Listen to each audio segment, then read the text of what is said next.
fourth session of our course on leadership. We're going to be discussing the last half of the book by Bowman and Deal on managing and understanding complex organizations. A question that often arises in the discussion of this part of the book is the question of politics and whether or not politics is something that is appropriate in Christian organizations. Is the political study of leadership something that is evil? Is there something inherently bad in politics? Why is it that Christians often do not want to talk about politics as part of their church relationships? Bowman and Deal argue that the political approach is a very viable and helpful approach to the study of management and leadership. In addition to the political approach, they also present the symbolic approach and its importance. I think if we take a look at the scriptures again, we're going to find that Jesus understood the political approach, and in fact, he was quite adept at using it. In the Gospel of Matthew, chapter 21, we have the account of Jesus entering the temple courts in verse 33. And while he was teaching, the chief priests and the elders of the people came to him. "By what authority are you doing these things?" they asked. "And who gave you this authority?" Jesus replied, "I will also ask you one question. If you answer me, I will tell you by what authority I'm doing these things. John's baptism, where did it come from? Was it from heaven or from men?" They discussed it among themselves and said, "If we say from heaven," he will ask, "then why didn't you believe him?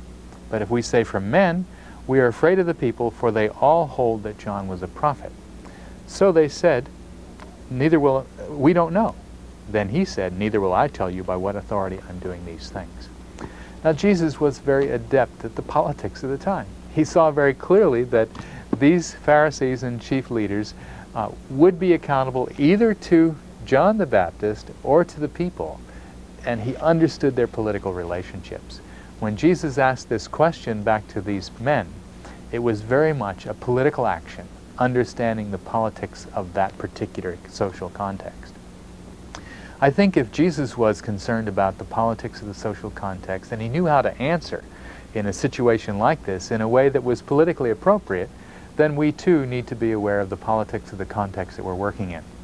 Bowman and Deal are very helpful to us in this regard. They help us to understand the nature of the political approach, its value in terms of understanding the interests that guide people and that promote political action. After all, interests are a part of all of our lives. And politics and political activity is merely the activity that addresses the equitable distribution or the inequitable distribution of interest and things to meet our interest. In the class tonight then, we'll look at the political approach, but we'll also look at the symbolic approach. When Jesus responded to the Pharisees, he also understood the very significance of John's teaching. And it was the symbolic importance of John's work that provoked the Pharisees to say, "I'm sorry, we don't know." Because they understood the meaning of their adopting or saying that John was a prophet, they were then unwilling to do that because they knew that Jesus would hold them accountable. In our study of leadership then, the symbolic approach opens to us the door of God's Word. It allows us to bring to focus what we believe and to use that belief to define the meaning of what we do in leadership. We'll continue on in our class discussion.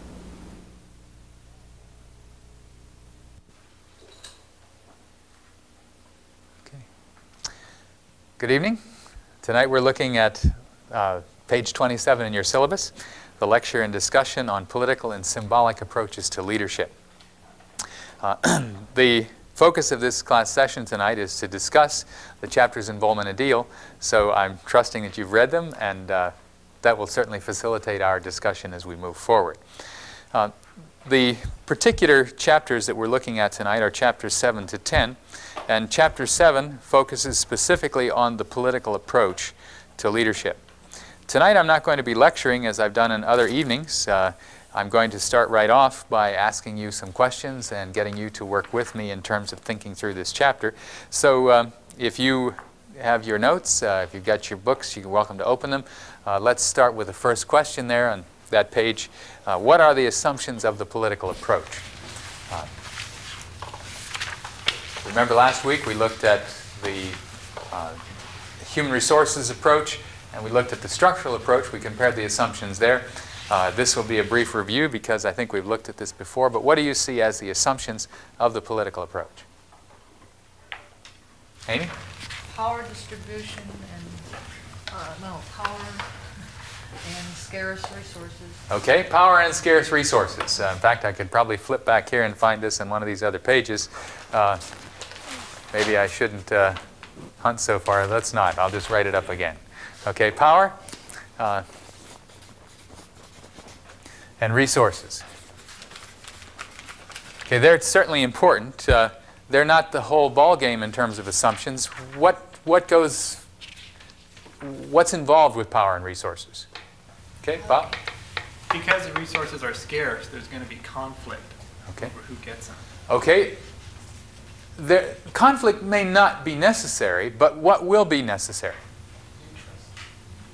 Interest, yeah? The allocation of them, who gets what? Yeah, you're going to have some different interest. In other words, there'll be competition. It may not result in conflict. I want to make that point clear, that conflict is not necessarily present, but competition certainly is. The sense of competition. So because when you have scarcity, you have then competition. Now that competition may result in conflict. It may certainly come to that. And the political approach assumes that there's going to be some competition, that there is going to be some contest involved in this. Okay, the authors use some very provocative kinds of terminology in thinking about the political resource, the political approach. Can you think of any of those terms? You remember any of the things they said about this? What do they mean when they talk about alive and screaming arenas? Okay, they're actors? Why would they use that phrase, alive and screaming arenas? It's dynamic, and it's always changing, and there's always a struggle going back and forth. Okay, the political approach sees everything in dynamic, sees the struggle. Why screaming? Bargaining, negotiating. Okay, bargaining, negotiating, people getting heated in their discussion, getting upset about things. That happens, sure. And maybe that's what bothers us as Christians sometimes when we talk about politics, that alive and screaming somehow seems to be inconsistent. What is our stereotype of how Christians should act? Meek and timid. Meek and timid? All right. Is it? Be contented and not to fight, not to struggle. Contented, not fight, okay. Reserved. Yeah, reserved, okay. Now, is then alive and screaming and competition something that really should have no place in Christian thinking? He should, because we would like to present the gospel, so we have to be wise, but also to have the urge to compete with the Muslims. Okay, all right. You're in a situation where you're trying to present the gospel and where people are in opposition against you. You may have to be very much alive and sometimes screaming to be able to present your viewpoint. There are definitely times of opposition where that may happen. I never forget in the Philippines, just a summer and a half ago, a year and a half ago, I was cornered by a Muslim evangelist, and he did a lot of shouting at me, trying to convert me to Islam. So, you know, it's the situation where you can have that kind of activity going on. John? But if resources are scarce, how can you prevent competition over them? Okay, that's a very important point. If resources are scarce, competition is inevitable. Okay? There will be people who feel like that they are somehow being deprived or being cheated in this process. Now, as you think about this process of scarce resources, I want you to look at how we can manage competition in a situation where you have Christians who want to be like Christ. How do you deal with that issue? Are you talking about competition, or could we consider like survival competition, like in Eastern Europe, or something like that? What I'm thinking more of is the idea that you've got two people who are qualified for a ministry position in one position. You've got two people that are very well qualified to teach in the school, and you only have one place for a teacher. You're looking at nationals. You're trying to to see how to best facilitate their ministries and encourage them. There's bound to be competition as they look at those issues. So as you think about those things, how do you cope with that kind of process? Well, I don't want you think about that, okay, because that's the real thing. We will not answer that now. We're looking at the issue of assumptions, the idea that there are scarce resources, that there is something that is alive and screaming. The key thing that we find that grows out of this is you have different values.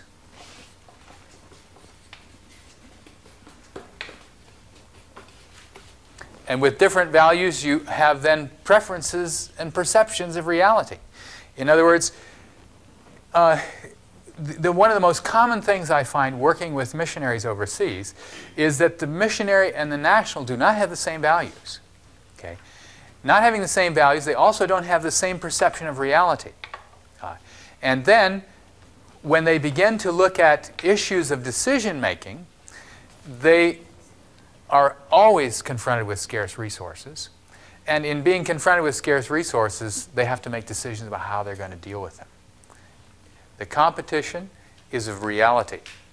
If we don't recognize that competition, we don't know how to address it adequately. Now, you remember reading in Transforming Culture, I presented case studies of that very kind.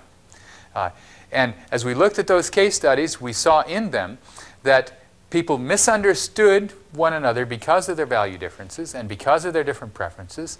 The resources were scarce, and interestingly enough, usually the resources are controlled by the outside Anglo or Euro-American organization. And so they then exert authority over them, and that usually creates frustration and discouragement among national leaders working with them. It's a very, very common pattern, and you can find it replicated over and over in the world.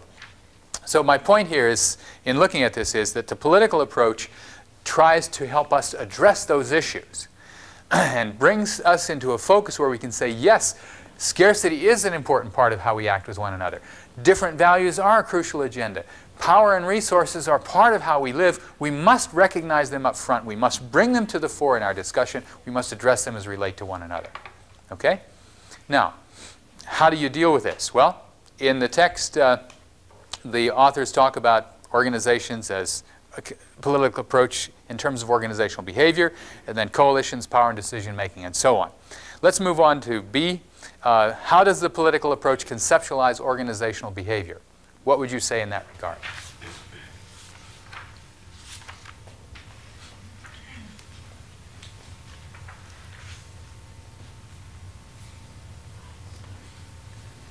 Okay. Well, I think that the political approach assumes that there'll be winners and losers, that there's no way to assume there's a win-win situation every time. Okay. That's not quite what I mean by organizational behavior, though. That has to do with kind of some of the underlying assumptions. When we're looking at organizational behavior, we're trying to think of how, if an organization is focused on it, political, how would that be different from being focused towards structural agendas or from human resource agendas? In other words, how would the actual organizational structure be shaped differently if the underlying assumption of the organization is this is a political process? Well, if I understand that right, then go ahead. The goals are achieved in a structural human resource. The goals are assumed to be established. Yeah. And so perception of what goals are is already assumed. But in a political, it's worked out through interest groups and through bargaining of through bargaining and working with each other what the goals will be. Okay, you've got it right. Bargaining is the key issue. Okay, the key agenda that we think about here is that bargaining is part of the political agenda, and you have to have an organization that allows that. What is the term that they use in the text? 6:30 is when we started. Okay. All right. So, could you repeat the question? How does the text deal with bargaining? Let's say you're trying to influence your goals on other people, and therefore your influence on them will make them want to do your goals as well. Yeah, but how do you organize? Go ahead, Bob. Well, you bargain with other members and you try to get coalitions together. Okay. So you have your groups of power and it's like, okay, I'll give you this if you give me that. okay, now let's go and we can gang up on C over here. Exactly. The organizational structure is like the union and management. You bring coalitions together. People get together in terms of their forces. You have interest groups that form coalitions, and that becomes a key part of the political process. So that's really different from the human resource approach or from the structural approach, because each of those others talk about, oh, here's the structure. It's rational, it's logical, it's set up in this way. This is the way we work. But the process that we're working on is not one in the structural approach where we should divide and form organizational groups and compete with one another and fight about resources. That breaks up the structure. It creates confusion and chaos. Structure is rational and order, remember? Okay. Or human resource says, hey, we've got people here and they're important, so we want to make everybody happy. Coalitions are not about making everybody happy. They're about making us happy and the other guys sad because we want to win, okay? We want to have our agenda accepted. So the process of coalition is one in which you've got this competition. The organizational structure is one that facilitates those coalitions. I think that's very important to understand. So you have parties. And the Ross-Perot phenomenon in this year's national election here in America is one where you have a new coalition forming. People had said, hey, we want to support this guy against both the Democrats and the Republicans. We're tired of them. We're going to start a new group. That's a coalition forming. Now, it had a tragic ending as far as some people are concerned. You know, it collapsed before it really gained momentum. But that's what coalitions are about. Forming around interest groups, people forming together to create competition and struggles in their relationships with one another. Okay.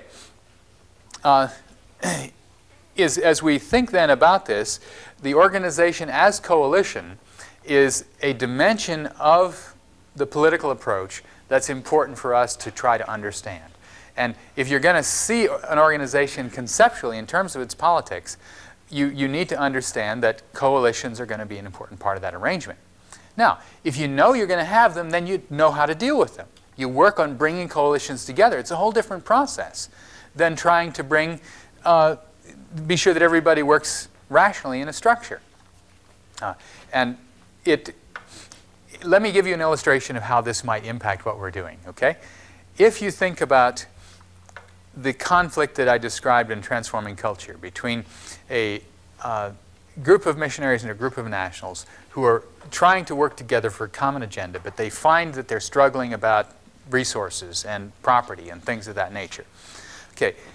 In that process, if they understood themselves as having different values, of struggling with the issue of power and resources in competition with one another, and realized that in reality they constituted different coalitions who have these different interests, then they could sit down and work those out as groups. They could say, hey, yeah, we realize we do have these different values. Let's bring this to the surface. What are your values? What are our values? Why are we in competition with one another? What aggravates the competition? Can we discuss this? How can we work out a solution? How can we come to a collective bargaining agreement, if you will? I mean, it seems like a simple-minded thing, but in fact, I know of one situation where nationals and missionaries were fighting about who had control over the vehicle.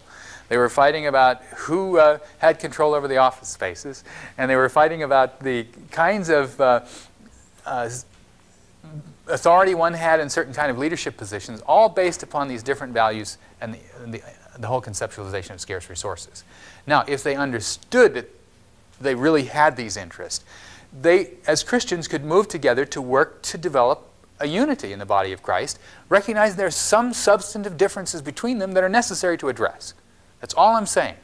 That if you have the political assumption, then you can see right off the bat that there are going to be coalitions, there will be differences. We won't bury this and say, oh, we shouldn't have this, we should have a rational structure, we should all be united together in Christ, so this is bad and we shouldn't talk about it. We need to recognize our differences, recognize our tensions, get them out in the surface, and go through the process necessary to resolve those tensions so we can get on working together. That's what I mean about a Christian approach. But you have to recognize right away that you've got coalitions there. Otherwise, it's not going to work. Okay, let's go on. B2, power and decision making. How does the political approach deal with power and decision making?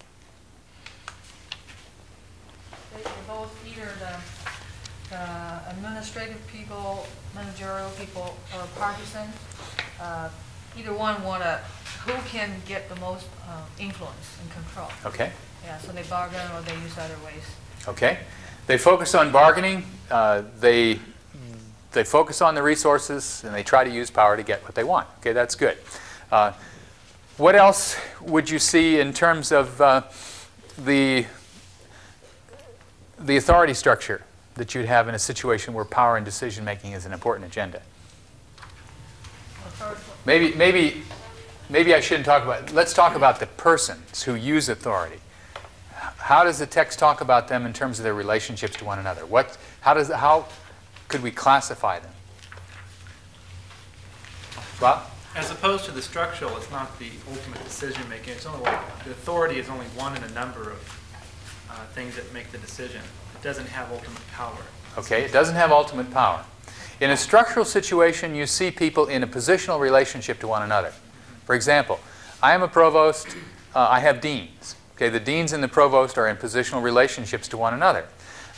Each dean is the dean of a school. The schools are in competition with one another. Okay, now, we relate to one another in that framework. If we look at it from a rational approach, we see that the structure is there. Each of us has a positional relationship. We've got a job definition. How would the political approach define those relationships? What's the relationship between deans in the political approach as between deans in a structural approach? Deans can form a coalition and to try to fight. Okay, that's right. They could. That's right. Well, the degree of power would be more variable, I would think. It would not be arbitrary, but something that would change. Okay, it's not arbitrary. It does change, Ray. Maybe the dean of the bigger school, the one that has the most money and things like that, can play into that, where they have more influence because maybe their school has more prestige than the other dean's school. Can play against each other in that sense. Okay, now what comes out of that then? What resurfaces in their relationships? There's competition. Okay, competition. The word that Bowman and Deal uses is contenders. Okay. Now I think that word is a useful word because a contender is someone who is working in a competitive relationship with others and has a definite competitive agenda. Okay. For example, we talk about in baseball about the pennant contenders, or in football about those that are contending for Super Bowl opportunity. Okay, contenders are people who are clearly engaged in a battle with one another for certain kinds of goals and objectives. So the political approach says power is an issue to be contended for. Okay? And decision-making is made between contenders. I think that's a crucial thing to understand, that the contending process is a part of it, and the people that are engaged in it are contenders as they relate to one another.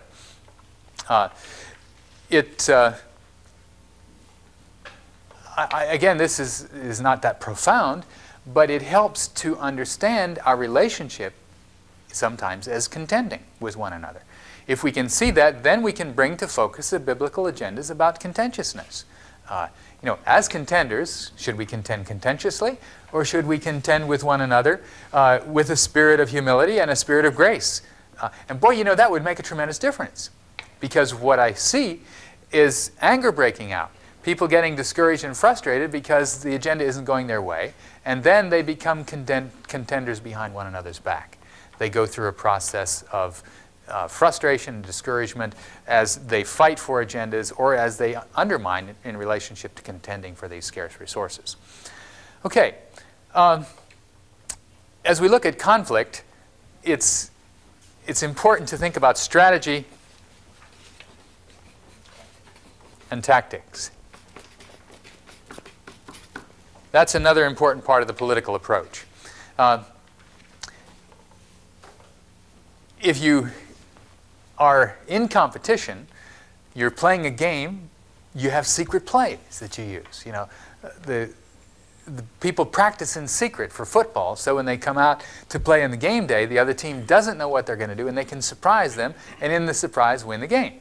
So strategy and tactics are an important part of the political process.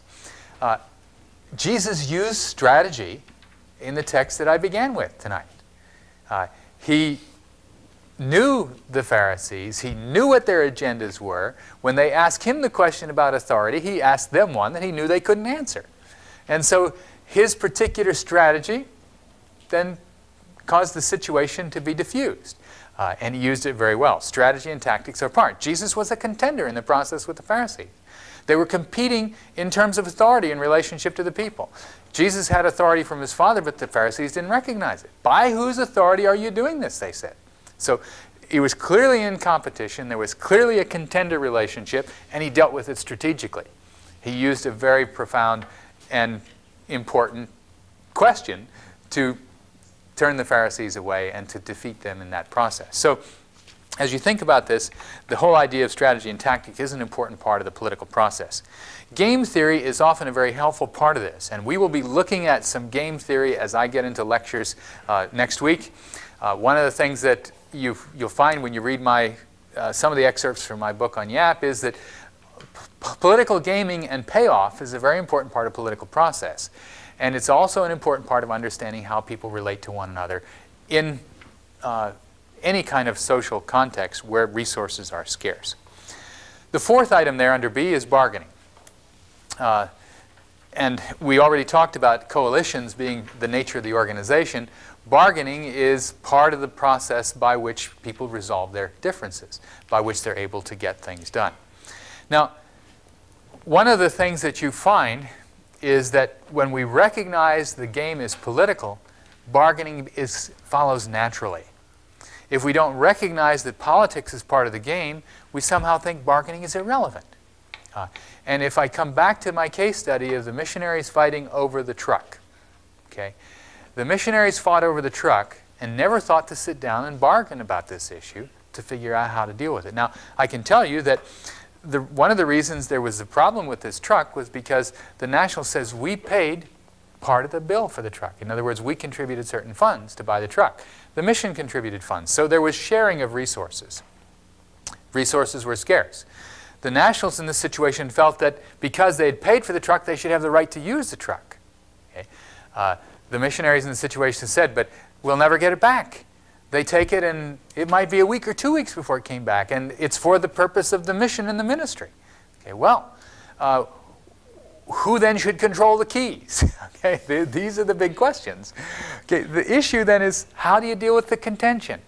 I mean, believe me, this is very real. If any of you have been in the field, you know it's true. Okay, for those of you that haven't, it's the real world. This is the way it works. So if you understand this, then you realize this is political.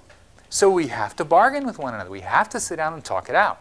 If you don't do that, you undermine one another from the back. You reject one another. You say, hey, this is not really relevant to our ministry. These people are unspiritual. That's what you conclude. And of course, you don't see your own unspirituality, but that's part of the process.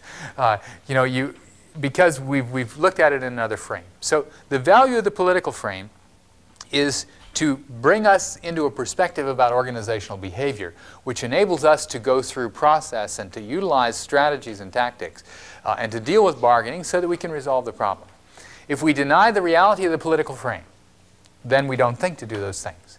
And we don't think to do the work that's necessary to bring about the resolution in that particular context. Okay, let's just work toward a conclusion here quickly.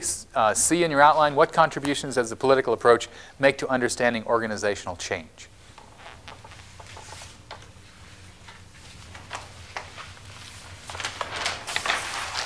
Sue? I think the biggest thing is conflicts are normal. It's not like everything's gone wrong because you're having conflict. Okay, conflicts are normal. I think that's very important. It's not an issue of spirituality many times. Sometimes it is. Well, let me put it this way. Conflict is normal. Conflict unresolved is an issue of spirituality. Okay? Because what it means is that we have not been able to work through those things together. It may also be structural, in the sense that we're not dealing with it in a political frame. Conflict is normal. The unresolved conflict and the pervasive continuation of conflict then says something about spiritual issues as well as organizational issues in Christian organizations. All right, what else? What kind of change?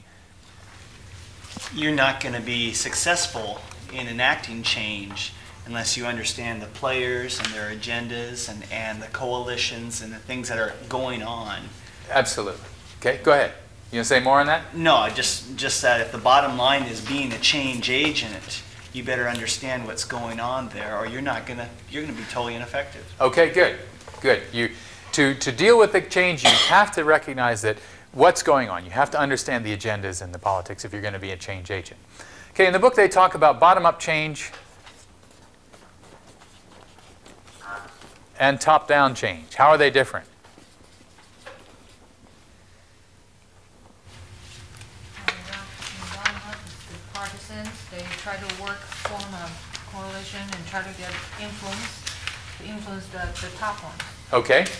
Can you give me an illustration? Bob? The unions, auto workers.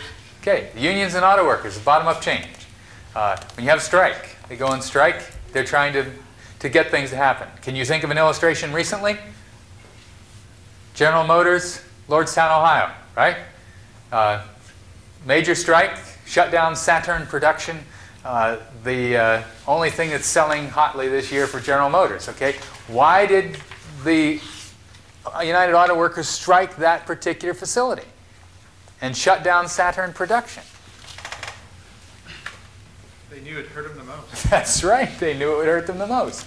You know, and there was a point that they wanted to make, an agenda they wanted to get across. You know, they knew that that would have much more impact than shutting down a Chevy production line somewhere that wasn't selling so well. So bottom-up change comes about because of this conflict between the coalitions, the mobilizing the power of opposition. Okay, top-down change. How does that work?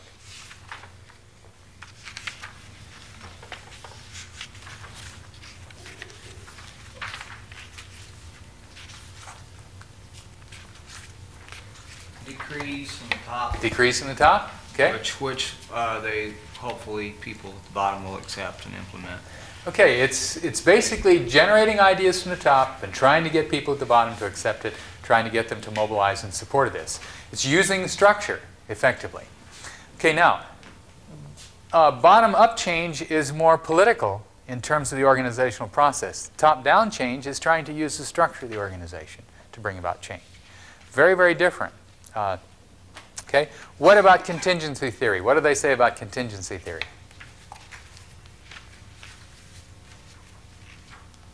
Bob? Okay, I thought you were going to say something. Anybody else?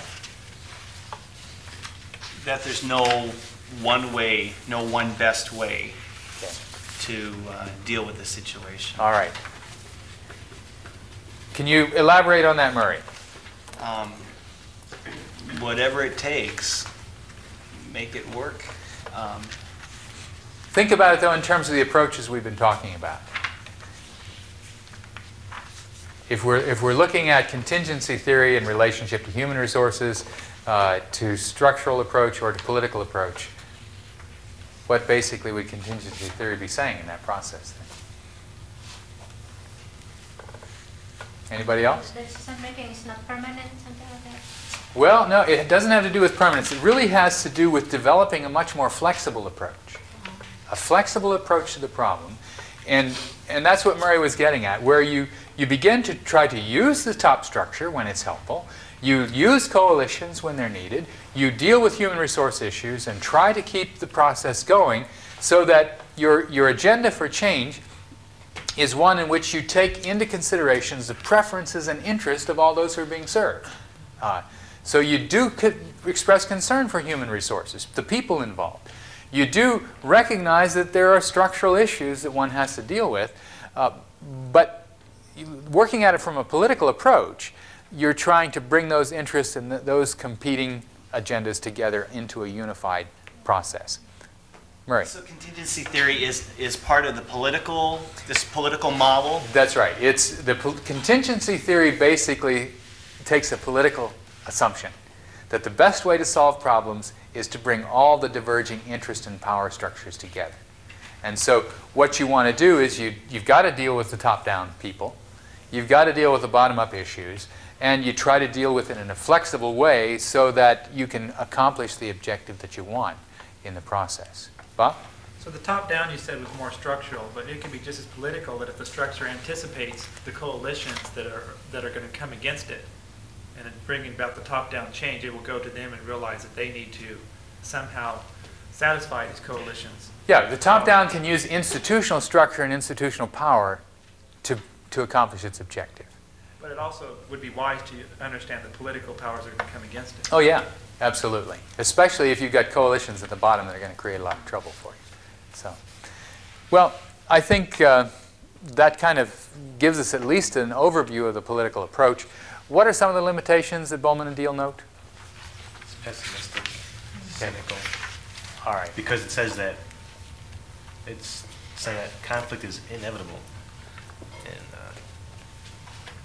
also that it kind of underestimates the significance of being rational. Okay. The rational process. Okay, you're right on, Ray. That's excellent. And I think this is probably one of the reasons why Christians have the greatest problem with the political approach. It's the pessimism that we have about it. You know, we have a pessimism that the political approach is really exemplary, that it says anything that's good about people and about relationships. And if you have an organization that really just is totally political in its focus, then everything is cutthroat. Everything is intense competition. You're always trying to destroy the other person. And if that becomes a pervading assumption of what you do, it really becomes a tough place to work. You know, it's a very gloomy kind of environment in which to work. So you remember we talked last week, Bob gave us a great illustration about how the structural approach was a kind of approach which looked at the employee as being lazy and you just had to push them to work. You had to control them to get them to work. Whereas the human resource approach saw the employee as somebody of high value and empowered them to make decisions and work through that process. Well, the political approach looks at the employee as a contender, a political animal. Okay? And if that particular approach becomes a pervasive value of the organization, then this kind of pessimism grows and becomes, you know, it's kind of an eroding canker within an organization that can ruin morale and make everybody into cutthroat competitors. Amy? Is this very related to Marxism theory? Well, Marxist takes a conflict approach. Yeah. But you know, political theory existed before Marx. Machiavelli was a political theorist who understood this very well, long, long before Marx wrote. So it's not a Marxist approach per se, although Marxism has taken the conflict competition approach as a key tenet of its doctrine. John? You said a little while ago that unresolved conflict could be unscriptural. No, unresolved conflict can become a spiritual issue. Okay, if resources continue to be scarce in an organization, how can conflict ever be resolved completely? Well, what I mean by unresolved conflict is where you don't make any efforts to try to deal with the issue and you continue to use your power and whatever to just move ahead in whatever way you want. I'm not saying that there will be unresolved competition. Unresolved competition means that the resource issue will always be there. Mm-hmm. But if we don't ever address it, if we don't deal with it, it then can become a spiritual issue as well. Because then people begin to reject one another. And that becomes then a spiritual issue in a Christian organization. If I say, I can't stand John Johnson because he's never willing to let me drive the car, then that becomes, I've rejected you because I can't have access to some resource that you control. It sounds silly, but if it comes down, for example, to money for my ministry project or money for your project, and you get it and I don't, and then I have resentment and hostility toward you because of that, that resentment and hostility becomes a canker in my own spiritual life. And that's why I mean that those issues not dealt with can become spiritual. Now, I still might not have the money.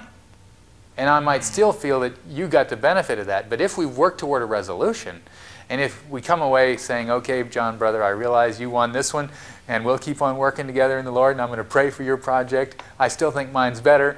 You know, that's okay. We can work toward that, and we can accomplish that. But you see, there we've dealt with the issue, even though we still are in competition with one another. I know what you're saying, but I'm still not sure that Christians' reactions to shortages of resources are ideal. Oh, didn't say they are. Of course they're not. You know, how many of us ever deal with these things well?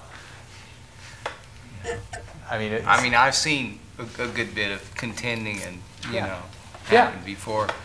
But it's not the only thing we have problems with. Yeah, and you're absolutely right. Yeah, we probably don't manage these things very well. And most of the time we don't do it in the spirit and with love for one another. Most of the time we do it in our carnality rather than in our spirituality. So I agree with you. Is that what you're saying? Right. Okay. Yeah, I agree with you. You're on target. Okay. There is one other thing about the political approach, and I think that Ray mentioned it, but I just want to emphasize this before we move on to the symbolic. And that is that the political approach does underestimate the value of the other processes. In other words, the political approach doesn't give adequate recognition to structure and rationality. In other words, people do want to work well together most of the time. Generally, in an organization, people do have some concern about other people. And the political approach by itself diminishes those other two aspects and focuses on it almost as the exclusive way that people deal with problems. So that is a caveat in terms of the political approach that we need to recognize. Okay, let's go on. The next part of your subject, Roman numeral 2, the symbolic approach. How does the symbolic approach differ from the three that we've been talking about so far? What are the different foci and concepts of the symbolic approach that set it apart? There are some. Okay.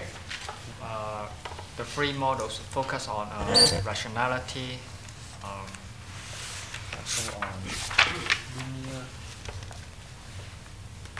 on relatively linear and relatively certain. Okay. All right, Dixon, then what about the symbolic approach stands out in terms of its assumption? And irrational, probably not irrational, but ambiguous. Ambiguity? Yeah, and complex. Okay, it deals with ambiguity and complexity. And yeah, in the symbolic approach, ambiguity Sharing the meaning. is an important aspect, okay? Sharing the meaning. Sharing the meaning is the key agenda.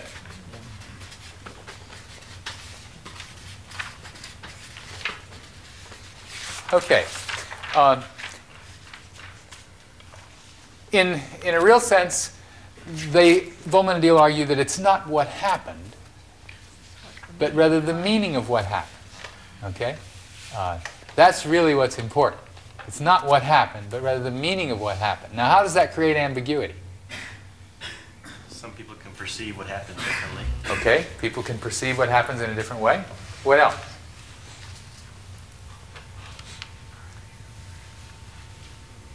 Not only perceive, but they also interpret differently, right? People interpret what happens in different ways. They argue from their interpretations in a way that creates some different kind of an agenda. Okay. What about what is the purpose of the symbols? Reduce ambiguity. Okay.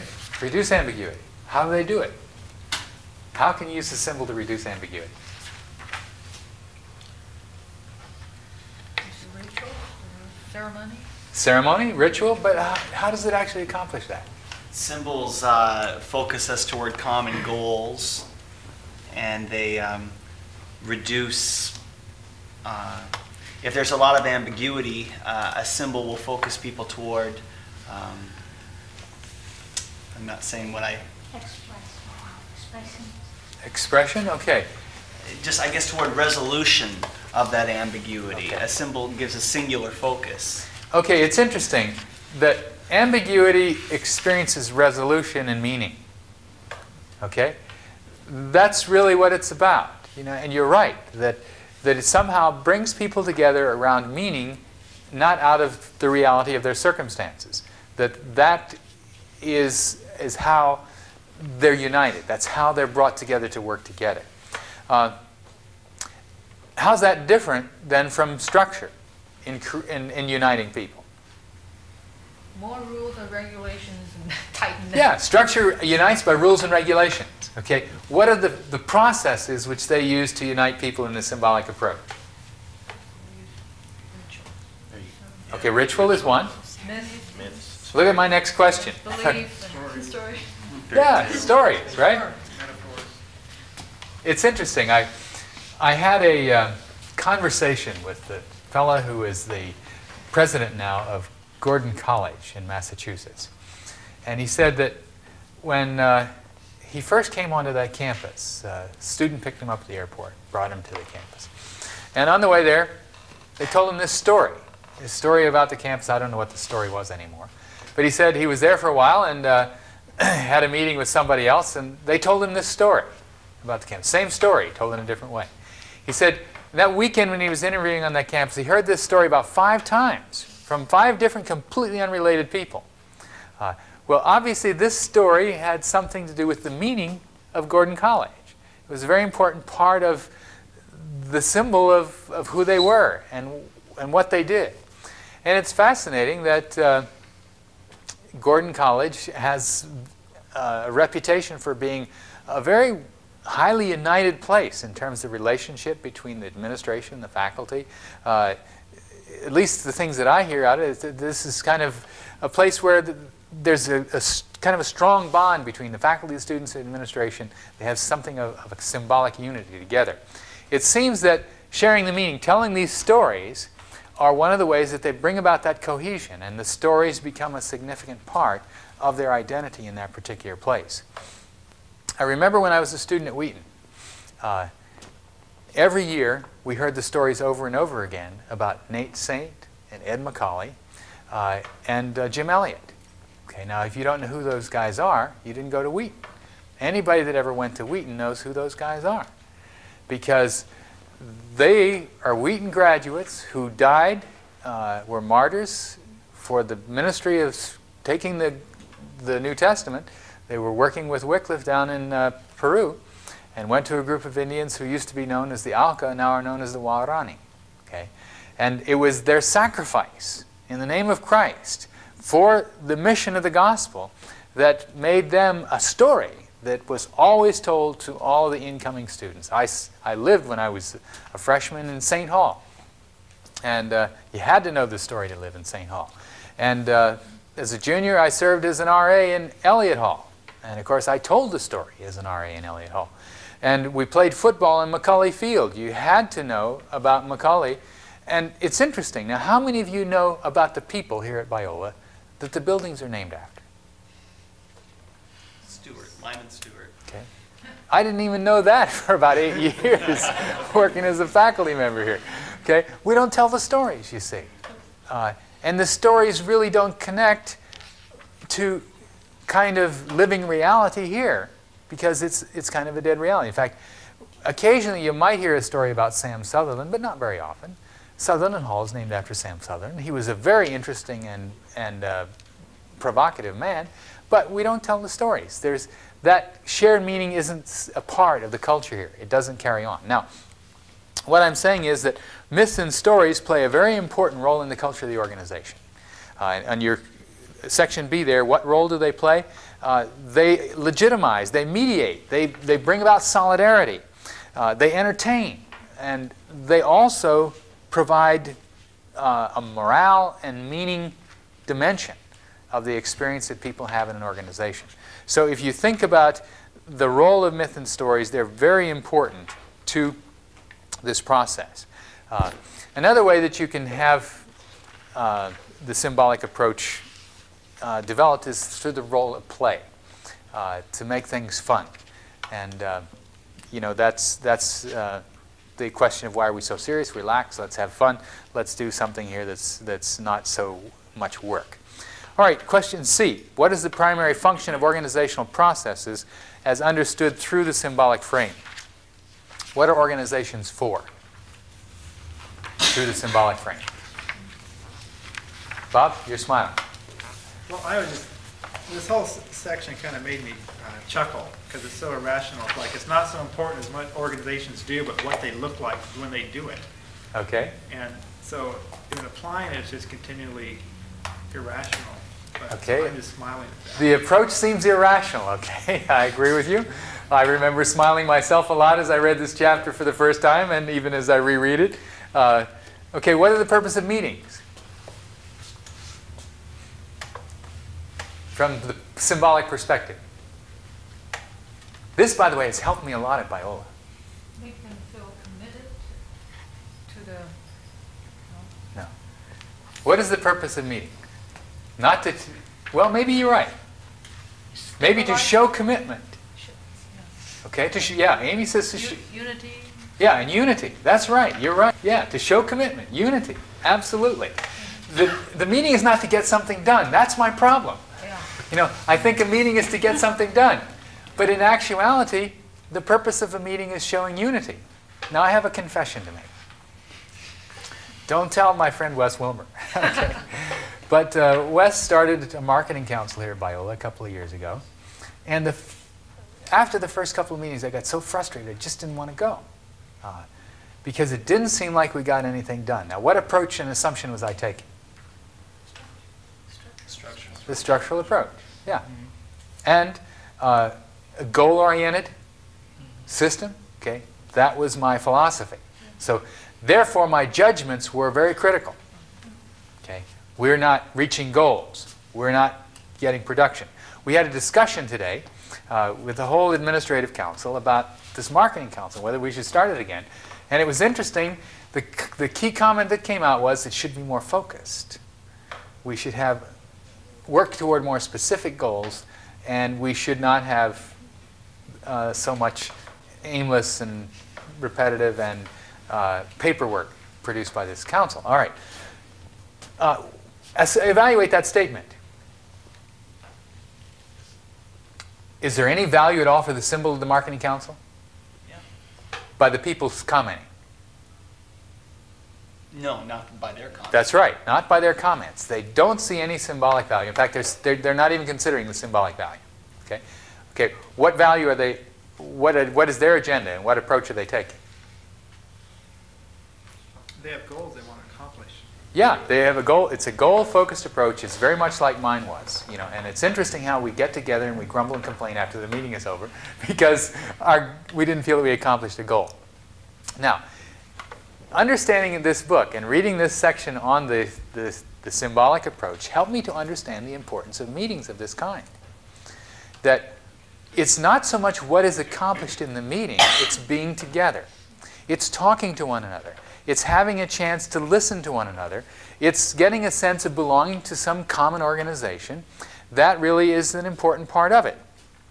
So that it's a ceremonial function as much as it is a goal function. Why do they call them garbage cans? So you can dump all your problems. Yeah. Okay, you dump all your problems in. That's right. You can dump your problems. You can use the meeting as a place to kind of air things. And even if nothing happens, you have a chance to dump the problems and to get it out in the open. So in this, looking at this particular, the contribution of the symbolic approach to the organizational process, it helps you to take the organization a little less seriously, but also to see that it still contributes through this process. I need to read this chapter every once in a while to bring me back to comfort, to all the meetings I have to attend, and to recognize that part of this is important symbolically, that it has meaning to people, that it's a very, and not only that, some significant goals can come out of them, but if they don't, we shouldn't be discouraged. We shouldn't feel that nothing of value has happened. This is a waste of time. And I go away feeling that I've really burned my day and I could have had so many other things that were important to do. Because to create any kind of community, to bring together unity, to help people have a sense of meaning and belonging, meetings produce that. And it's, so those of us that are goal-oriented need to keep this in focus and recognize that wherever you work in the world, you may find yourself doing things that on the surface don't seem to have any goal result, but they may be very crucial to getting a goal accomplished in the future. I remember one team I had in this class a couple of years ago, and one member in the group was really focused on team building, and others were very focused on goal. Okay. The team building person was frustrated. The goal-oriented people were frustrated because they couldn't get together in this process. And part of it was that the one was really looking for more meaning just as a group, whereas the others were looking just for outcomes. Keep that in mind as you start to work with your group together. Andy? What sorts of businesses are structured in this way or are organized in this way? It seems like it would be more like for a fraternity or a... Do you know what I mean? I mean, are there businesses that you know of that are organized this way? Okay, Craig? I would think Amway is very much symbolic. It's a very loose organization in the sense of who's doing the work. But you go to these big meetings every once in a while, they're really rah-rah meetings where you're mobilized and encouraged and you have a lot of fun, and you're sent out through a lot of symbolism and associations you perceive yourself now as part of an Amway family. Okay. That's probably a very, very good illustration where it's not necessary to have so much structural cohesion as it is necessary to have people committed to a mission. And Apple in its early days was like this. In its early days, Apple was really run by the symbolic approach. It was the vision.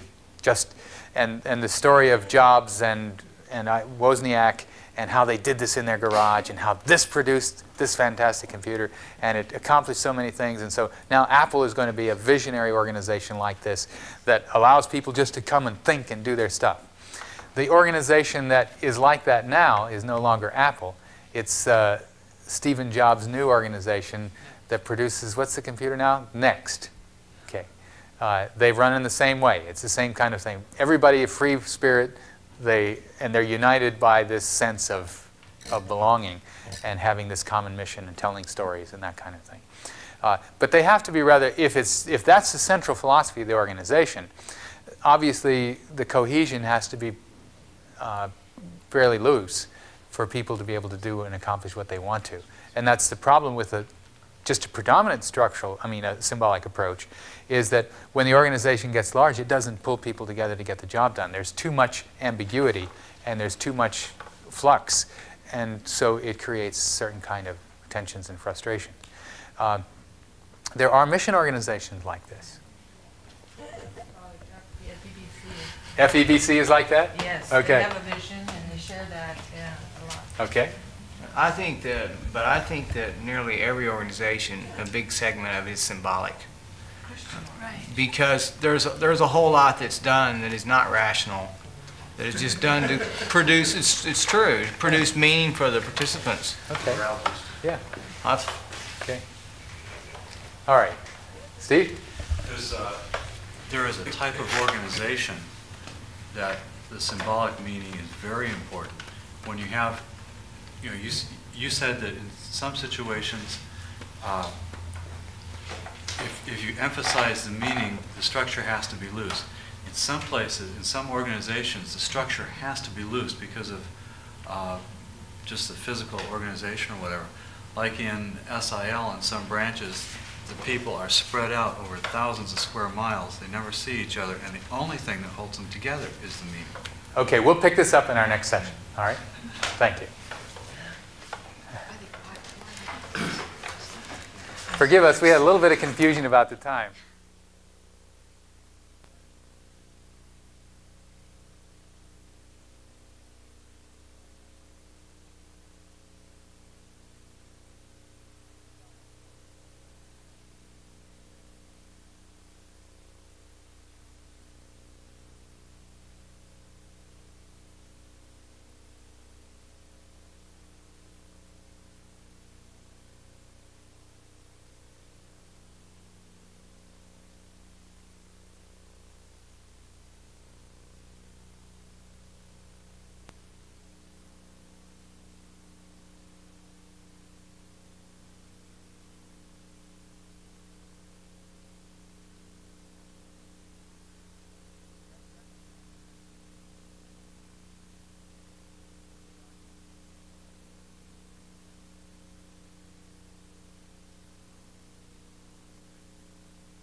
All right, for our second session tonight, we're going to be looking at page 28 in your syllabus, lecture discussion 8, organizational behavior and leadership styles. The next chapter in Bowman and Deal focuses on what they call the classic tensions. And for this chapter, we're really going to go back and take a look at the structural approach again and the human resource approach, because these two approaches are the ones that have been more typically in focus in terms of the management of complex organizations. As we discussed this in the last section, looking at the symbolic approach, I confess to you my commitment to the structural approach and how much that has influenced me and how much it's a part of my assumptions about life. In thinking about that, I would like to disavow the bias that all workers are lazy. I don't take that approach and don't embrace that as a key part of my assumption. But I must confess there are times when I've looked at certain workers and said, well, they must be lazy. So probably that exists more than I would want to acknowledge it in terms of my hidden biases and assumptions. In the chapter on classical tensions, it's really basically a review and a reflection on the kind of values that we have in terms of the structural approach as opposed to the human resource approach. And the first question that we have are, what are the achievements and limitations of the rational systems perspective? Just in way of review, what did you get out of that chapter as you looked at that? What do you see as some of the achievements and the limitations? Okay, say it louder, Amy. I can't hear you. Achieve goals and tasks of organizations. Okay, that's good. The achieved goals and tasks. The organization, the rational system forms rational relationships.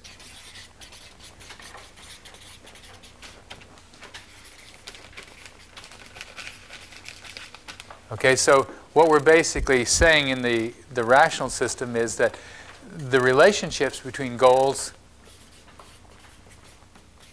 tasks, and outcomes is all rationally defined. You would also have technology and structure in here. I mean, it's a whole complex set of variables. And so that's clearly one of the contributions, one of the pluses, if you will. And let's just put that up here. A positive dimension of the rational approach is that it does establish relationships between these things.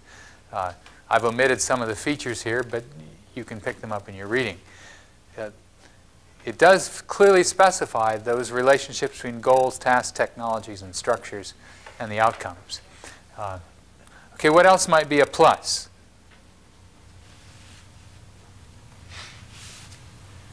If you take a rational systems approach, what does that allow you to do in relationship to one organization and another as you think about them and look at them? You can make changes very easily without bothering personal. Okay, but you're right, but the step before making change, what did we do in transforming culture? Looking at different systems. It's a comparison. It's basically, with a rational systems approach, you can say, okay, this one is structured this way. This organization is structured differently. The third organization is structured in a third way. You can look at all three of those structures and you can compare them and you can say, well, what are their benefits? What are the pluses and minuses of these organizations? So by taking this approach, you can actually do a systematic comparison of organizational structures.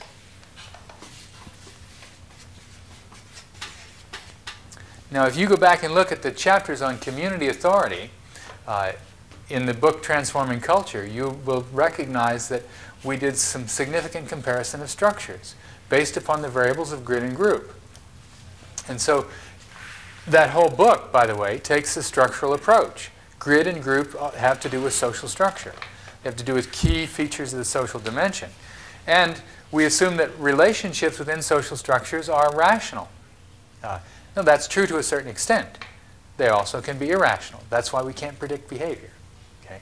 Because if everybody did rational things and we knew the structure, we saw the structure work, then we could predict what everybody would do. But we can't, because not all behavior is rational. Not all behavior fits within the structure. And so that's where we have the negative side of it. Things don't work that way. But the comparison of structures, the comparison of rational behavior within structures can be done. And it gives us then an opportunity to look at different systems, to evaluate them and say, hey, this one works well or this one doesn't.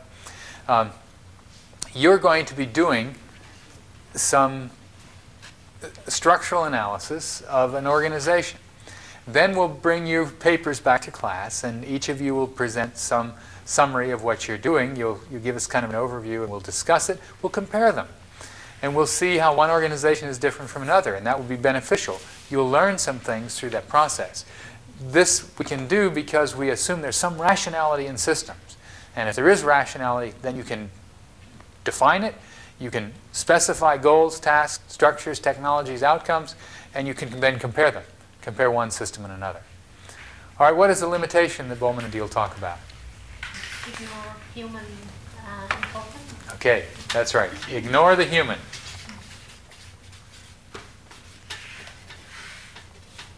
Okay, and ignoring the human, what are the consequences of that?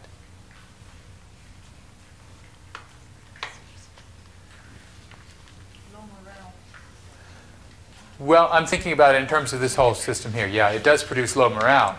But what is, when we ignore the human, then we assume things that are going to be rational. When everybody's going to fit into the same mold. Yeah, everybody doesn't fit into the same mold.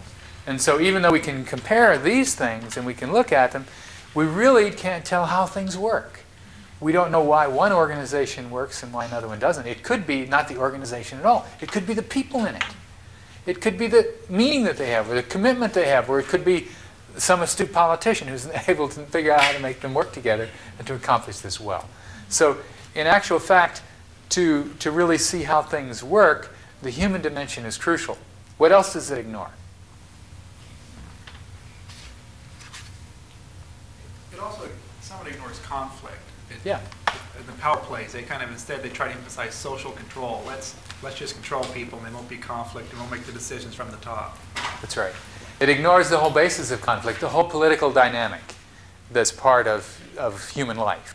And that's not to say it's the pervasive part, but if we look at it in terms of, I can't spell here, forgive me, you know. I'll just say it ignores the political.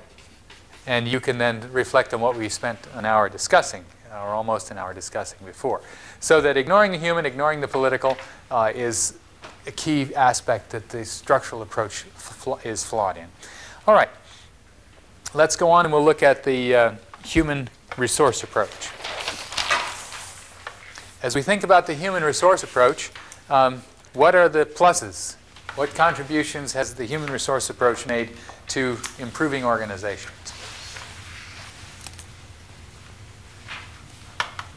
It recognizes the value in individuals. Okay.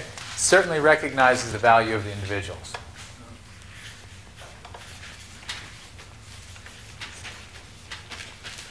Focuses on relationships and their effect on organizational outcomes. All right. Relationships.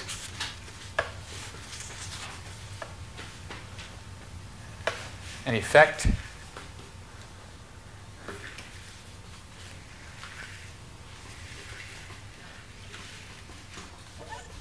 On outcome. Okay, that's very important. In looking at human relationships and the kinds of things that are part of what humans do, that's a crucial thing. One of the things that this approach has done that really was not as so characteristic of the structural approach was the focus on empirical research.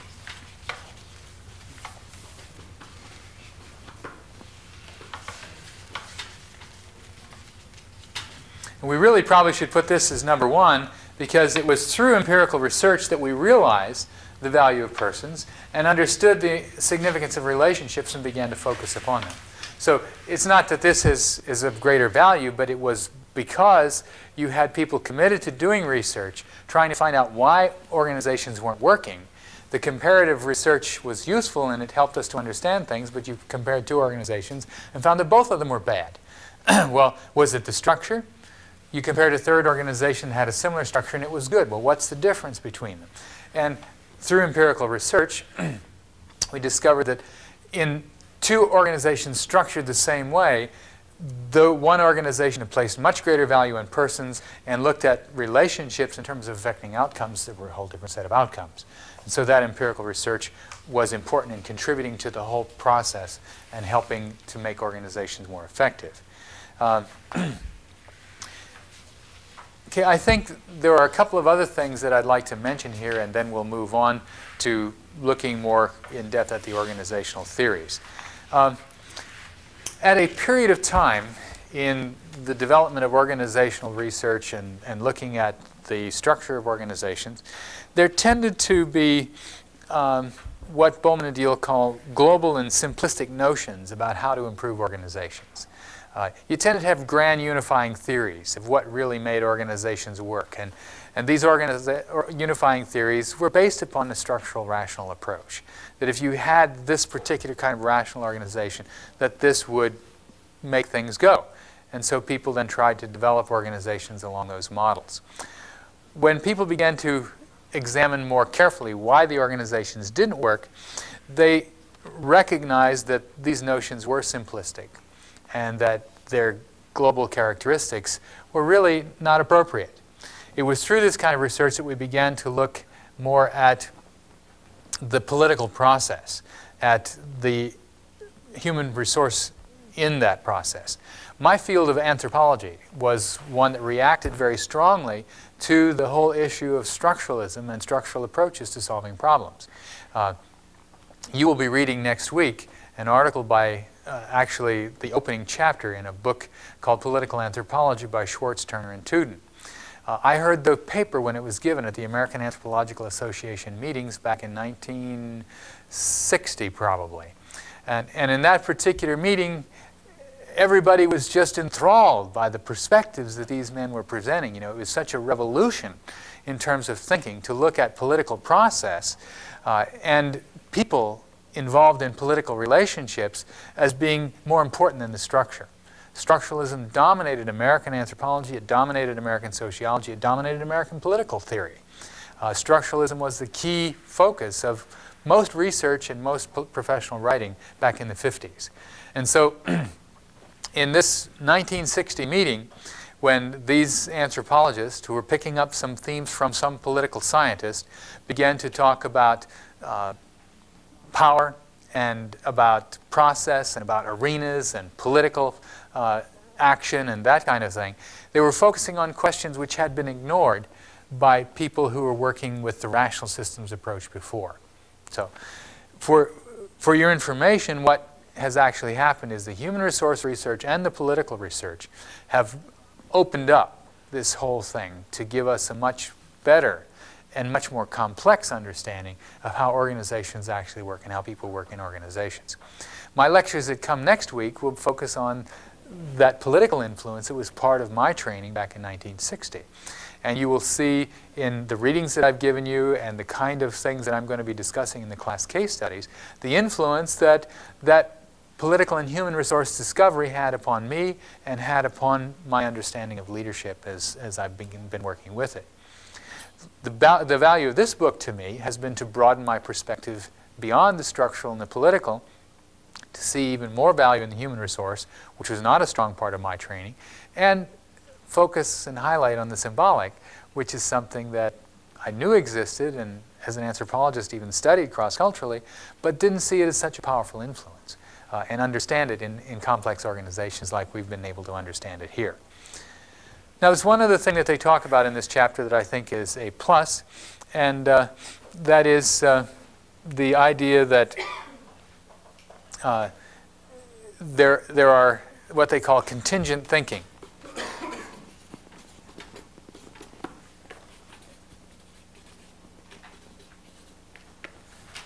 And if you notice what I'm doing in this class, I'm doing a lot of contingent thinking. Okay? What do I mean by contingent thinking? Well, Amy asked me on the break, how do you deal with this subject spiritually? How do you work to bring us together in a unified way, bringing the Word of God to focus and concentrating on solving our problems through the Word of God? And as she was discussing this with me, you talked to Amy about the idea of going to God, bringing people together, sitting down and going to God. My response to Amy was that when people go to God, they usually go to God with a particular approach in mind. They will have a structural approach to going to God, or they will have a human resource approach to going to God, or a symbolic approach to going to God, or perhaps even a political approach to going to God. That's probably the least likely, because that one is not one that they're accustomed to working with. That's not good. But what do I mean by that? I mean that very oftentimes in an organization, if it's very strongly focusing on the structural assumption, people who come with problems and who don't agree with the leaders are not submitting to authority. And the conclusion is that there's an authority issue and an authority problem. And so what the leaders will do is they will not use contingent thinking. They will use structured thinking and say that, I'll pick on Amy here, that Amy's come with this problem, and Amy disagrees with what we're doing, and we say, Amy, we've prayed about this, we've sought the Lord's direction, we really conclude that you're wrong on this, you need to follow. And Amy says, well, I just don't see it that way, and so I guess I'll resign. Okay? Now, the conclusion from the person who goes to God with a structural approach is that Amy has not been submissive to authority, and therefore she should resign and should leave the organization. Now, that doesn't necessarily mean that the people in the organization who made the decision were truly right. Amy didn't submit to authority, but maybe there were very legitimate reasons that she resigned that had nothing to do with, well, obviously had something to do with authority, but had to do with problems that the authority structure was not able to address and to resolve. What I said is that going to God requires some broader thinking than just my structural approach. That we need to ask the question, first of all, if Amy feels she has to resign, is she a rebellious person? Well, she isn't ordinarily rebellious, but she's had a continuing pattern of problems with the organization on certain issues. Well, maybe the problems have to do with the fact that we've got Amy in the wrong position. That's a human resource approach. Or maybe the problem has to do with the fact that I forgot to tell you that Amy is Chinese and I'm Anglo, and we're working together on a cross-cultural ministry in China. And I'm the outsider and she's the insider. Okay, now we've defined it a little further. Maybe Amy has some understandings about Chinese values and Chinese agendas that I don't understand. And maybe in my structured approach to the organization, I failed to acknowledge the Chinese values and the Chinese agendas that are crucial here. Now, if that's the case, then we've got a problem with value conflict, and we've got a problem maybe about resources, and maybe it's become a political issue. And maybe what we really need to do is not to question Amy's loyalty and her unwillingness to work under authority. Maybe what we need to do is to get the Chinese and the Anglo missionaries together and this team together and have a few big, long discussions about our value differences. It may take us a couple of months to work through this. And it may mean that we got to go before the Lord together over a 2-month period of time to discuss these value differences. What I mean by contingent thinking then is you see that we don't automatically assume that just because somebody doesn't agree with us that they've got a problem with authority. Okay? Because if I've got a structural approach, that's the first conclusion I will make, that the person disagrees with me because they have a problem with authority. If I can broaden my thinking a little bit to recognize that the problem with authority may be more, it may have several other dimensions. It could be a human resource problem. It could be a problem with the political agendas that we have that are different. And if we identify what truly the problem is, we might come around to the point where, yes, Amy does have a problem with authority. That all of her Chinese colleagues say Amy has a problem with authority. This is not our problem. We agree with what's going on. We feel that she's out of line. Or they might very much agree with her and say, you Anglos have really got this thing all messed up. You need to listen to us. And so in that case, we've got to listen. But this is something that that I think contingent thinking is all about. And one of the things I'm trying to teach you here in this class is don't put people in a box. Don't conclude that they've got a spiritual problem before you've investigated it much more deeply. The Lord gave us this warning very, very specifically in the Gospel of Matthew when he says, be very careful that you take the beam out of your own eye before you cast the mote out of your brother's eye. And usually when we use the problem of authority, it's because we've got a beam in our eye and we're examining the mote in our brother's eye. Now, that doesn't mean that people don't have problems with authority. There are people that have problems with authority, and there are people that don't submit to authority, and they should. But if you use the authority issue to keep people in line, ultimately what you do is you drive them out of your organization. You just inevitably drive them out. And you can find wounded, broken servants of the Lord that are dropouts of one organization after another, mission organization, because the leaders thought they had a problem with authority and didn't really address the issues from contingent thinking. Okay? Somebody have a question or comment? John? It seems to me that churches in general are oriented to structural type authority. You hear a lot of times, you hear pastors talk about someone that wouldn't submit to pastoral authority or obedience-oriented teaching. You know, I've heard that a lot, you know, and if they don't obey this step, then you don't take them on to the next step, and that whole thing. You know, I think if you would examine the history of the church in depth, you would find that this is not characteristic of the church. What it is, it's characteristic of the American church in the 20th century. Okay? Because structuralism was not just a secular phenomenon. Structuralism became an overriding philosophy of American life. In other words, it's important to realize that we all went to school back in the 50s. You know, they had school then, just like they have school now. And the ideology that was presented in the school was the structural ideology. I learned structuralism from my teachers. I learned structuralism from my peers. I learned structuralism from people in my church as well. We all learned structuralism in our social context. Structuralism was the dominant, pervasive theory of the day. And if you go back and talk to my parents, you'll find that people that don't have jobs are lazy people. The same basic philosophy that we had talked about last week in an organization which takes the structural approach to its employees. And the bad employees are lazy employees. That whole philosophy was a very pervasive philosophy in American life. So I'm not, you know, what I think has happened is the church bought into that. And the church was conformed in the likeness of the world instead of the likeness of Christ. I think if you go back, for example, take a look at Baxter's church in England during the early Pilgrim period, you know, as the Pilgrims were reacting to the Church of England. Baxter didn't take a structural approach to his believers at all. He had one of the biggest churches in the city where he preached, and he had a Bible study with every family in his church every month. Okay. That was a human resource approach, not a structural approach. He didn't have programs. He had Bible studies with every family in his church. He knew every family intimately. He ate with them at least once a month and had Bible study with them. If you look at this, it was a human resource approach to discipling people, training them.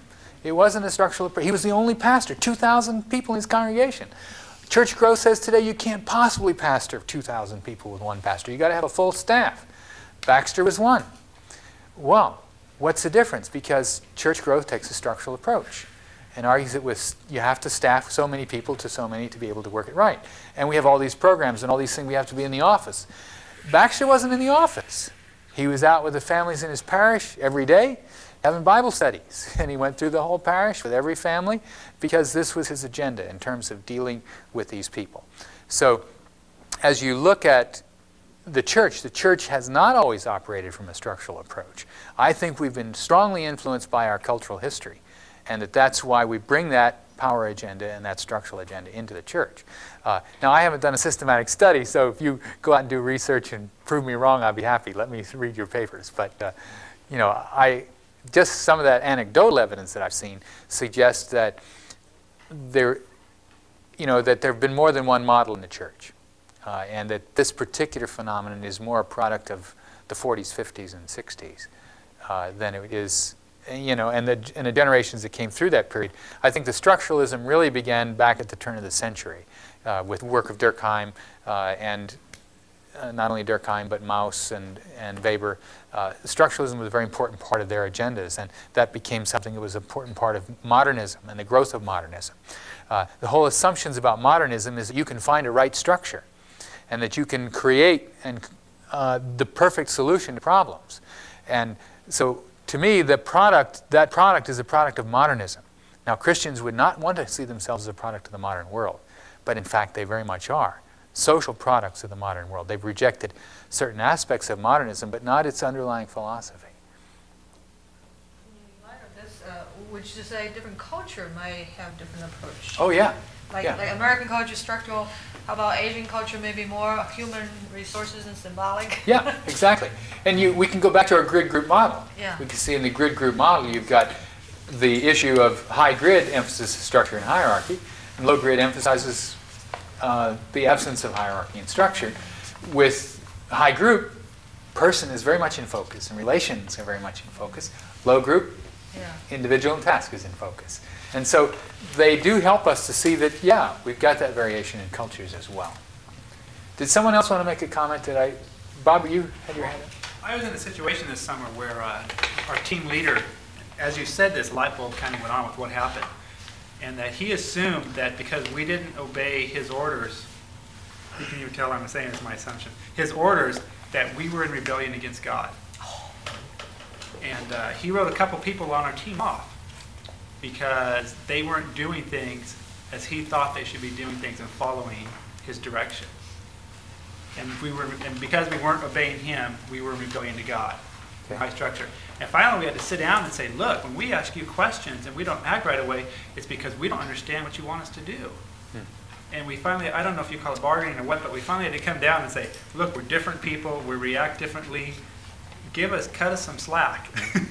But that was his conclusion, that because we didn't obey him, we were in disobedience to God. Okay.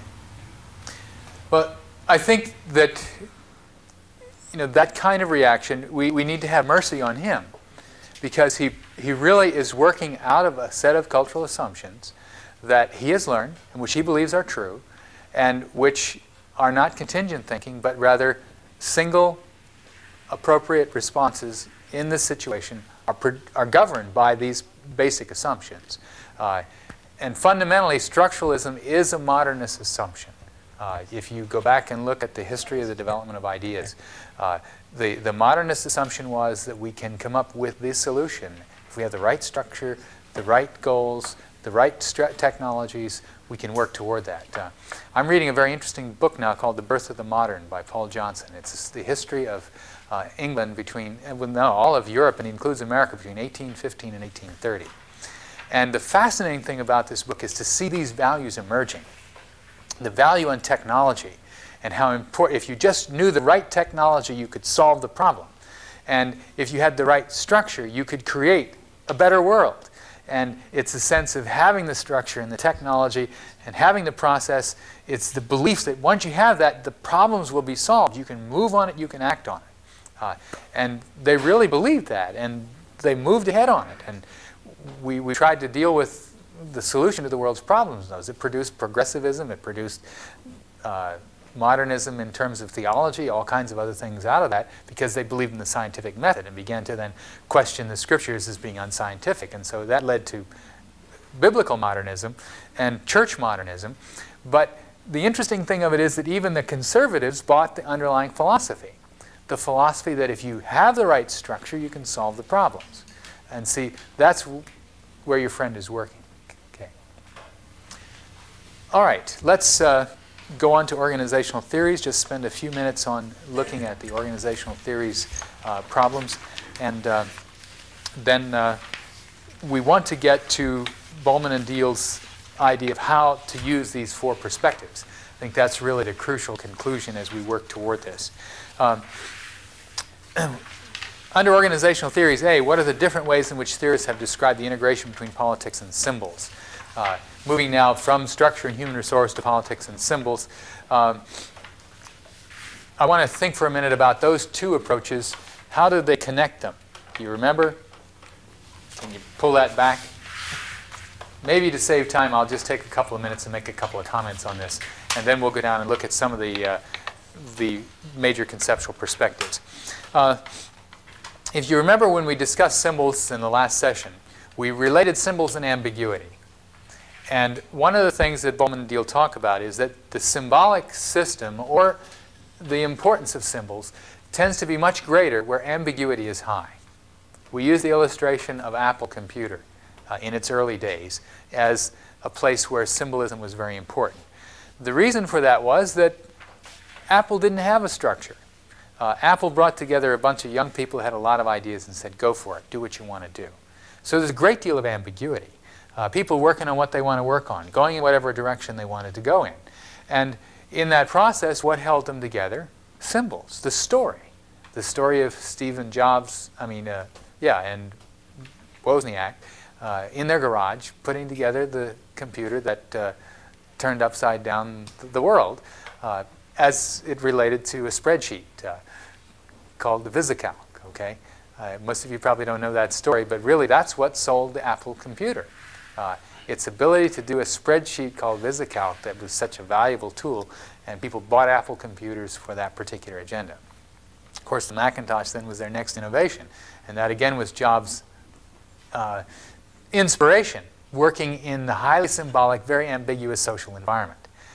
Then, when Macintosh became successful, they hired a new man to be the president. Jobs was fired because Apple had to produce computers for a mass market. And that requires structure and organization, not ambiguity and creativity. And so what you have then is the symbolic becoming less prominent, although it's still prominent in Apple, and structure being much more important. Politics within the organization become more important because there's a different goal, and technology to reach the goal becomes more important, you see, as opposed to creative ideas and people being able to do what they want to do. So if you see those kinds of differences, that helps you to understand why symbol and ambiguity go together and why they're important. Now, the other thing that you see in this is that symbols basically provide a resolution to ambiguity without bringing in structure or politics or human resource agendas. And I think that's important to understand, that you can kind of unite people around a symbol without politics. There's a very interesting mission organization, the name of which I will not use here. But it's a mission organization that's led by a visionary. And the objective of that visionary was to bring together a whole host of different kinds of organizations to accomplish the Great Commission. Okay? The Great Commission was the primary focus of this. Now, it's the vision and the commission that is the all-driving force that unites and keeps everybody going in this thing. The organization has had all kinds of frustrating conflicts within it.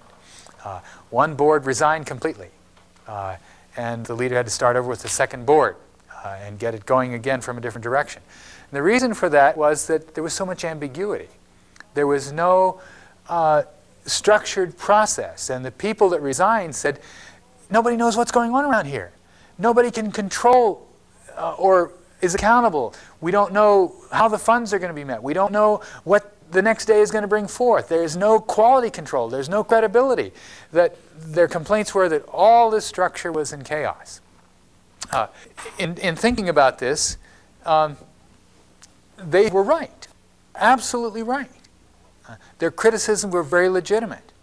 What sustained and held the organization together and kept it going was the vision of the leader and the vision of some of the followers, that this whole process was part of the agenda for reaching the world by the year 2000 and pulling people together in a way that would be significant to accomplish the task. Now, the reason I say this is because people are going to engage in conflict in Christian organizations over this very issue. And all of them are going to think they're right.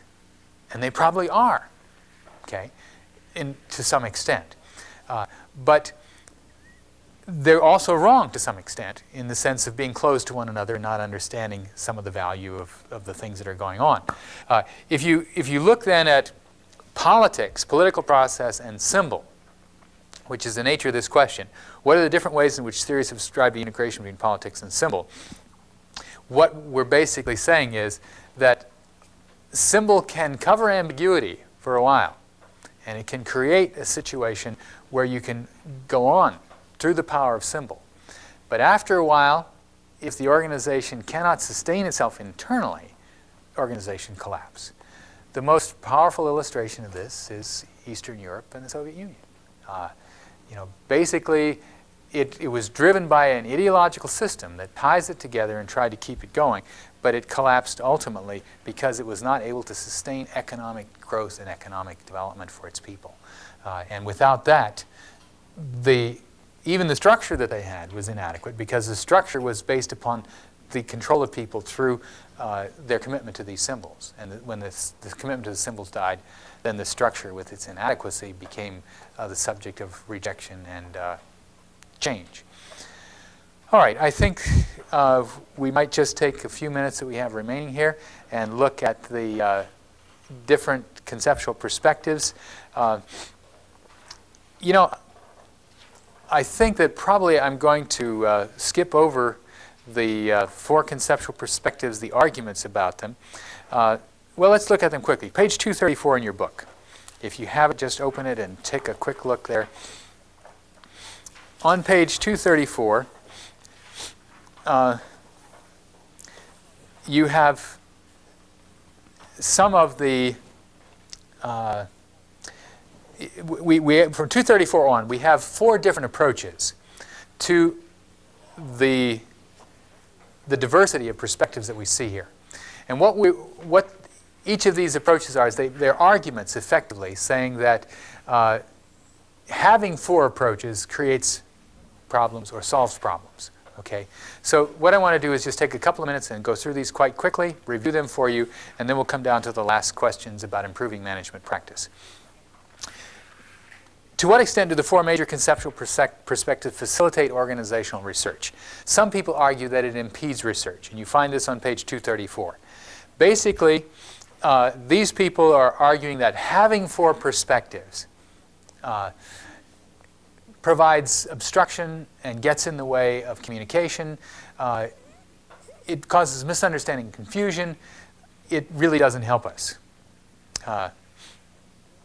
And so this particular argument says that it's better to have a singular or dual approach. 4 approaches just makes everything too complex. And pluralism impedes research, basically. You've got too many different perspectives. You can't really do good research. You can't understand what organizations are about by having all these perspectives. And we'd be better off to come up with something that we think is really the best theory and work with the best theory or a couple of theories than having all of these diverse approaches. The second thing you find on page 236, this second argument is that each perspective has an advantage over the other under certain circumstances. And so having all 4 perspectives gives us different insights. The table in the top of page 236 is helpful because in that particular table you see how each perspective might be particularly appropriate under certain circumstances. Okay, what we see, for example, is that where you have an abundance of resources, the political perspective is irrelevant because the political perspective focuses on a situation where resources are scarce. So it's a negative perspective. It won't contribute much. On the other hand, where the human resource approach with abundant resources is excellent because you can reward people for what they do, and you can really begin to look at how a reward system can cultivate and develop human resources to their maximum potential. With regard to structure, there's no positive or negative correlation there. It doesn't make much difference. And the symbolic approach, again, abundance doesn't seem to say much. If you look at cultural homogeneity If, for example, we have a homogeneous culture, then this is very positive for a structural approach, because usually where culture is homogeneous, they have a commitment to structure, and they have some commitment to the rules of the game, and there's a unity in their process, and so the structural approach can be very helpful. The human resource approach also can be helpful in that process, because that brings us into a situation where you are looking at people in their relationships and to the structure, again, where they're in a homogeneous relationship to one another. Okay. The rate of change. There, if the rate of change is, let's see, I'm not quite sure how they're reading this. If it doesn't say whether the rate of change is constant or highly variable, so I'm not quite sure whether, so let's skip that one. Let's say there's certainty. Okay, if there's a great deal of certainty in the context, then structural approach is important. The human resource approach doesn't make much difference because there's a whole lot of certainty in the context. The political approach is a negative. It's not really going to contribute anything. And the symbolic approach won't contribute anything because certainty is a variable that's constant in that context. Age of the organization, you can see there if you, again, human resource and political and symbolic seem to be important in that. I'm not quite sure how they're interpreting that. Don't remember, so we'll just skip that variable and go on. All right? Let's go to the next. Well, but you can see what they're saying, that each approach offers an advantage under certain conditions. And I think that's something that's helpful. All right, the third argument is that the approaches provide different images of organizations. And as you have different images, the images give you, each one image provides an insight that has its own unique value. This is an argument that I've often used in terms of the value of different theories for the study of society. And that is that each theory provides a window through which you can look at the society. And so if you look through one window, you'll see certain kinds of things. If you look through a different window, you'll see other things. And so this argument is not a new argument. It's one that basically says that each provides a window. In fact, Bowman and Deal state this right up front in the beginning of the book. This is one of their assumptions, that each of these theories provides a window, and that the different image, the different perspective provides some advantage to our understanding of the organization. There is some value to this, and this is one of the things I'm asking you to do in your own research. As you approach the organizations you've chosen to study, I'd like for you to reflect on that organization through each of these windows and see how each of them helps you to understand that organization from a different light. That can be a useful advantage. And as you do your research, you should try this and see what different image you get if you take a political or a human resource or structural or a symbolic approach. Finally, the last approach says each perspective in page 238 contains ingredients that are essential to an integrative science of organization. Now, this perspective is different from the previous one in this way. The previous one just says that each is useful. It helps us to see different things. This perspective says they're not merely useful. They are essential to developing an integrative science, a comprehensive theory of organizations. So this takes it a step further. This takes it to the point of saying that if we're going to really have a theory of organizations, we must account in that theory for each of these variables. In a sense,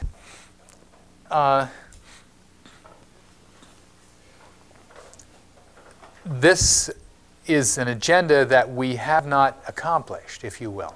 There is no comprehensive theory of organizations that truly serves in this capacity.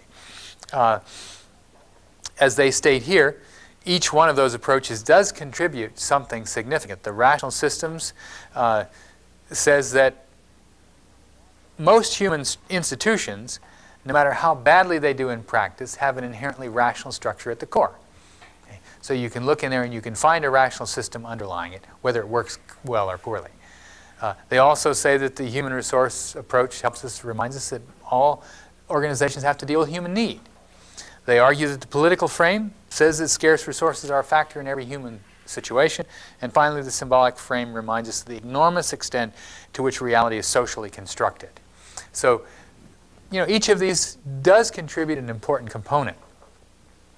How well they're articulated together into a comprehensive theory, obviously at this particular point, Bowman and Deal do not have a well-developed comprehensive theory, and I don't either. So we're going to use it as windows. We're going to take the approach that each of these provides a window for us. We don't have a well-developed comprehensive theory, but you might want to take as a challenge for your future career to develop a well-developed comprehensive theory if you're really interested in this. Effectively, for our purposes, the window of framework is one that we can use and that will be helpful to us. If you want to go a step further and go to the integrative theory argument, you're welcome to do that. I'm perfectly willing to see what you can come up with as you examine your materials and look at what you want to do in your research projects. Now, the last part of the discussion, there are two questions that remain that we might want to look at. How can the application of these analytical frames be effectively utilized to assess organizational situations? Page 246, they discuss this, but what do you think? Instead of what do they think, what do you think? Can you use these? I've already been doing it. Okay, tell me how, Mary. It's interesting. The last 2 years I've worked at a company in Tacoma, and during that time we experienced about a 400% growth in terms of sales. We did manufacturing, so we hired a whole bunch of new bodies. We had all kinds of new problems with this. And as I looked at what we were doing to deal with the problems, human resource approach, we need a person who is skilled in this. We need to draw up org charts and job descriptions. We need to have more birthday parties and these symbolic sorts of things. Okay. The Christmas party was canceled or the picnic was canceled. How are we going to, you know, achieve our goals if we can't work as a team? And I've been constantly looking back at that and seeing how we were seeking to address problems, real problems, from all these different perspectives. And seeing the power of symbols, very powerful. Or seeing the power of organization. Okay, good. As you reflect on that, have you already begun to look at some of the things that maybe you could have done better as an organization? Not you personally, but... Yeah, I think, well, we were also in the process of this whole participative management thing, but nobody got it. Nobody understood it, because the problems wouldn't be addressed by that. There were some real simple structural kinds of things that we should have done. Yeah, I think I would have seen the picture a little bit more clearly had I understood these four models. Okay, good. Somebody else? Sue? Well, it's our mission is just going through a major transition where we just broke up the major home division into separate ones, and there's lots of ambiguity, and we're finding a lot of symbolism coming back, the original story of the original entry and organization, and when we, you know, going back 50 years and the retelling of these stories often, right at this period of time. And then to see some of the other structural approaches, it's been interesting as we've gone through the different things to look at through these different windows. Okay, good, excellent. Okay, anyone else? Okay, right. I'm recognizing almost every single approach in different areas of the church that I work at. In my Young Marriage department, we have Symbolic Approach, and I've seen some of that, and a lot of human resource. In the whole church, I think it's structured and politically, because the hierarchy of the church is very political minded, and they wage wars with each other sometimes, you know, and they're using the political approach. So I'm seeing all four of these, and it's just amazing to me that one organization can have all of these, but in different areas, not controlling the whole thing, but in different areas. Okay, that's interesting that you see the organizational complexity then illuminated by these things as how people interact with them. Okay, good, good. Bob, do you have any more you want to say on this with the organization you're in? Well, no, it really helps you understand it better. From being inside, once you see all these four windows, I understand at times why our organization is highly structured, because we have a detailed, complex product that needs to be controlled on the output. So to control it, you have these regulations. And so the structure makes sense. That's a lot of certainty in terms of the product? Correct. There's a lot of certainty. We're designing things according to code. Okay. So there's a lot of quality control. So the structure makes sense in that case, to control the product. Yeah. Okay, good. Okay. Let's go to the last question. I'm going to skip the one about managers limited to particular style. If we look at cross-cultural situations, successful leadership in multicultural mission organizations, how does this approach and the grid group approach, we've had 4 weeks of this now. We've discussed grid and group and we've discussed this. What do you think are the relevance of these issues to multicultural mission organizations? Right? To me, I think dependent upon the cultural relationships you have. If you're in a high group area, the approach to leadership can be human resources. And then where you have the bureaucratic, it can be structural.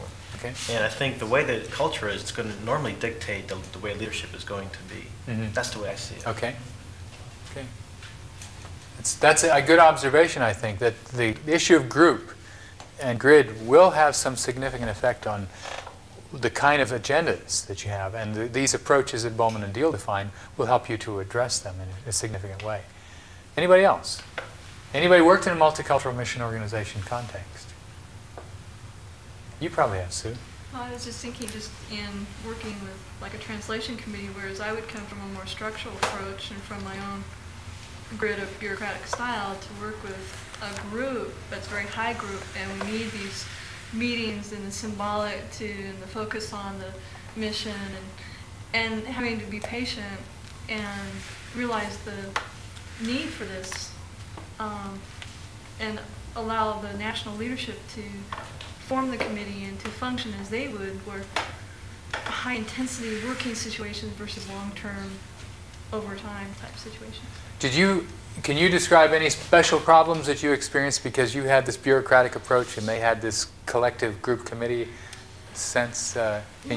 One of the things when we were finishing, we had a time limit, and so my idea is you work harder longer. Their idea is you get more people to help you. Okay, fascinating. Yeah, very interesting that human resources are the way we finish this, whereas yours is harder and longer. I like that. That's fascinating. Amy? You know, I'm just the opposite. I'm working with InterVarsity, it's pure American bureaucratic, and I'm from Asian human resources. Okay. So constantly we have to negotiate, we talk, and then know each other's values and everything. So one thing that bothers me is the evangelism style, go-getters, contact evangelism, just contact anybody on the campus and then speak up gospel. To me, I have to develop a relationship first. Okay. And then that's also for all the internationals, friendship evangelism that we call it. But with Americans, contact evangelism. So okay. All right, so different philosophies about evangelism that grow out of different philosophies about organization, about people, and about social life. Yeah. Okay. All right, as you think about these issues, and we're going to move on next week now to a more intensive look at the political approach. And I want you to recognize that there are limitations in the political approach. That's why we did all this before we get to that. At the same time, we'll keep coming back to this, that there are these 4 frames, and there are also the grid and group variables that help us to compare, help us to see through different windows, and help us to work toward a better understanding of contingency and how we need to deal with that as we work with people. Okay, thank you for a good evening. That'll close our session. Biola University offers a variety of biblically centered degree programs, ranging from business to ministry to the arts and sciences. Visit biola.edu to find out how Biola could make a difference in your life.